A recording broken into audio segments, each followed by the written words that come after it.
ৰঙিয়াৰ সমীপত শ্ৰী শ্ৰী গৰখীয়া থানৰ মন্দিৰৰ পুনৰ নিৰ্মাণৰ শুভ উদ্বোধন বিধায়ক ভৱেশ কলিতাৰ।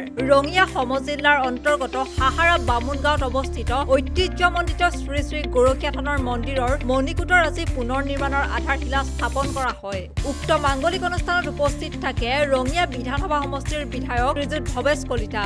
উল্লেখ্য যে অসম দৰ্শন আঁচনিৰ অধীনত গৰখীয়া থানখনৰ নামত ইতিমধ্যে অসম চৰকাৰৰ তৰফৰ পৰা প্ৰদান কৰা হৈছে 3 লাখ টকাৰ অনুদান। আজিৰ এই মাংগলিক অনুষ্ঠানত স্থানীয় বহু ধৰ্মপ্ৰাণ ৰাইজ উপস্থিত থাকি বিধায়কগৰাকীক ধন্যবাদ জ্ঞাপন কৰে। পৰৱৰ্তী পৰ্যায়ত অনুষ্ঠানটোৰ উন্নতিৰ বাবে পুনৰ আৰ্থিক অনুদান আগবঢ়াব বুলি ভাষণত উল্লেখ কৰে বিধায়ক ভৱেশ কলিতাই।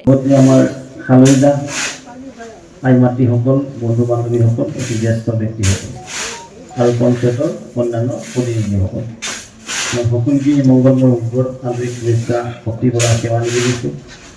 প্ৰভু গৰখীয়া বাইহাটাৰ পৰা Ajay Kumar Deka, news desk report.